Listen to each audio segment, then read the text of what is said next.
The first two physically backed Ethereum spot ETF applications are about to find out their final fate. Approval or denial? We're only days away. Ethereum ETFs are already trading, of course, in Hong Kong, Canada, a few other jurisdictions, but in limbo in the United States because you're being protected from having safe financial products.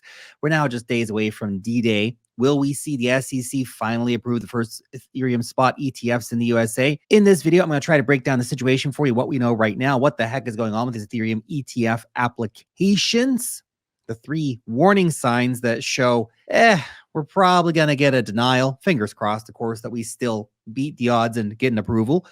Make sure to stick around until the end of the video, too, where you can find out why the outcome of the ETF decision doesn't even really matter all that much, to be honest.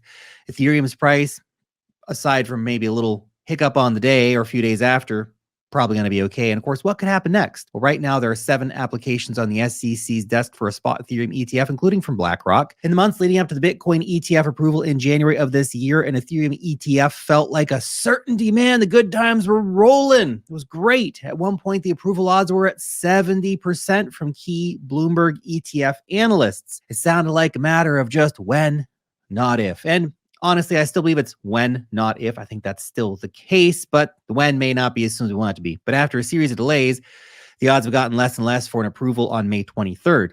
Now it's crunch time for the SEC. The dates to watch out for are in this order. May 23rd, which is the final decision, will be given to BINANCE Ethereum ETF. They'll probably deny them all at the same time, to be honest, but still, we have one following on May 24th. That'll be the final decision on ARK Invest's and 21 shares ETF. The following week, we'll also see a final decision on the HashDex Ethereum ETF on May 30th. BlackRock's final date, by the way, is August 8th. So maybe that's when we get them all approved. Now, if one of those gets denied, again, it's likely that others will get denied too, and it'll just be game over for everybody. But let's not forget, again, Fidelity, BlackRock, they're in the mix. They're here. With the success of BlackRock's iShares Bitcoin ETF, can the SEC really say no to BlackRock for their Ethereum ETF? Well, after all, remember, BlackRock's only ever had one ETF rejected out of 576 applications. The rest have all been approved. And the guy who denied that one, never heard from again. No, I don't know if that's true. It's probably not true. I'm just making that up. Anyway, it's going to be interesting to see what happens. We'll have to wait, of course, until August 8th for the final decision on that one. If that gets denied, Wall Street is really ready to sue probably the SEC for real. This is no joke. JP Morgan analysts have already said the SEC is likely to face a legal challenge, aka these companies are going to sue the shit out of them and that they will eventually lose. JP Morgan's words. So what are the odds of an ETF approval in May, for May 23rd in specific? Well, before I talk about the warning signs that point to a denial, I'm just going to interrupt that flow here for you real quick to let you know what the best damn news are in the cryptocurrency business. That happens to be my newsletter. It is called the Wealth Mastery Newsletter Report. Every single week, we are bringing you the latest, the greatest, the hottest, the best insights in the market, airdrops, altcoin news, altcoin deep dives, NFTs, meme coins, news. We got news. We even got the news in here, guys. It's pretty exciting. Charts, technical analysis, all kinds of stuff.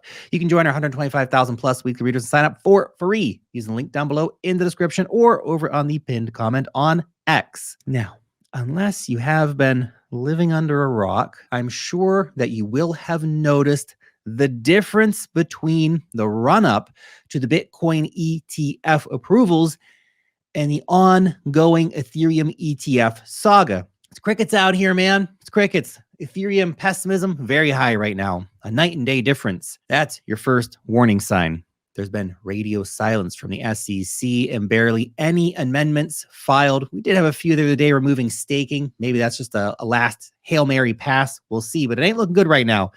VanEck CEO said back in April, we filed our S1 and we haven't heard anything back. So kind of a worrying sign that the SEC is not really engaging with any of the filers right now. And it won't happen without getting the disclosures documents in order. Since then, ARK Invest and 21 shares have removed the section for potential staking from its Ethereum application, which kind of sucks because staking will make these ETFs way cooler. Anyway, the SEC has requested public comments on BlackRock's application as well. So there's signs of life. It's not a totally dead process, but again, It's very minimal and nothing like the constant back and forth racing last minute to get everything signed and dated and cross the T's and dot the I's, all that kind of stuff ahead of the Bitcoin ETF approvals. However, Grayscale's chief legal officer believes the SEC's silence may not actually be as bad as it looks. Hear me out, because the Ethereum ETFs are basically an exact copy of the Bitcoin ETFs that have already been approved, aka they don't need to have these conversations. The groundwork's already been laid. All they have to do is approve. And without staking, it's exactly the same as Bitcoin. Things like custody concerns, creation, redemption procedures, everything's already been figured out for the Bitcoin ETFs. Again, this is just a new asset with the exact same parameters. But unfortunately, this doesn't change the odds currently. The second warning sign that a denial could be coming is the awful odds. So they're no longer in our favor. It's all been downhill since Bloomberg's 70% approval chances mid-January. Since then, Bloomberg's approval odds have fallen to 60% in late January, 30% in March, 25% in April. Now their approval odds are stated as slim to none. And these guys, again, these guys do ETFs for their full-time jobs as they live and breathe it all day long. Bloomberg analyst Eric Balkunis has even gone as far as saying they probably won't see the light until the end of 2025. It's crazy. So what the heck happened, man? Well, this last warning sign was just uncovered by analysts after being buried deep in the SEC paperwork on like page 50 or something. Could be the final nail in the coffin for these ETFs. A filing from March 4th shows that the SEC is required to provide notice of the grounds for disapproval under consideration. In other words, the SEC is perhaps considering denying the ETF applications on the grounds that Ethereum is a security and not a commodity, in spite of the fact that Gary Gensler himself has argued that Ethereum is a commodity when he was a professor at MIT, not now that he's the SEC head. This means that the ETFs have been improperly filed as commodities. Interesting. And thus they do not qualify. So this isn't something Bitcoin ever had to deal with because its classification was super clear from the get-go. And the Ethereum security question is this real last-minute thing by the SEC. So if the Ethereum ETF is denied this month, well, what could happen next? Well, let's not forget that physically backed Bitcoin ETFs were denied on and off for an entire decade before one actually got approved. And Bitcoin's price traded just fine without one. Oh, now that the ETFs are here, oh, we're going hard, man. I love it. We had new all-time highs without it, though. Okay, every cycle. So maybe Ethereum just carries on as it always has, not needing the ETFs, moving up and down in price according to Bitcoin's movement and general liquidity flows in macro, in crypto, all that kind of stuff. Ethereum's price may be impacted in the short term. Could see a sell-off on the day when the denial happens, but with the stage set for the bull market, Ethereum will no doubt follow Bitcoin's lead higher.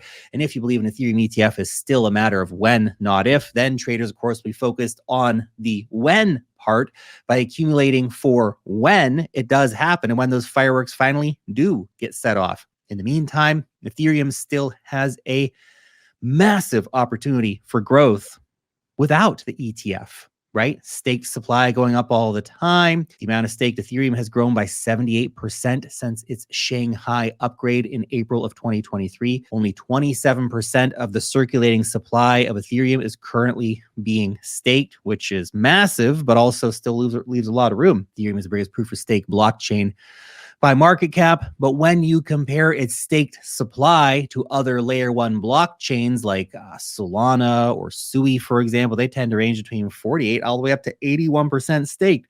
It shows that with or without the Ethereum ETFs, the network still has a lot of room to grow in terms of increasing demand for staking.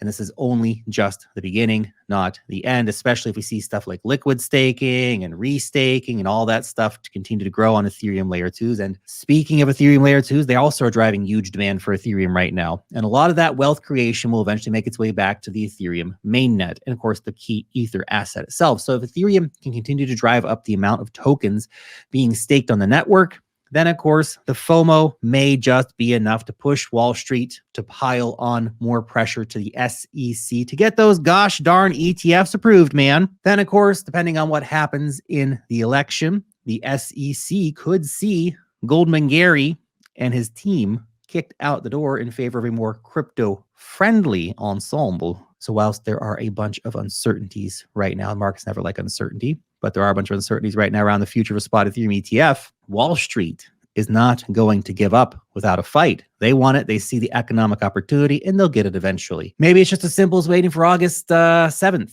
to roll around for BlackRock to become the first Ethereum ETF. Maybe that's what we need to do. Anyway, can you wait a few months? I can. I waited this long. You don't want to miss the ETH train, guys.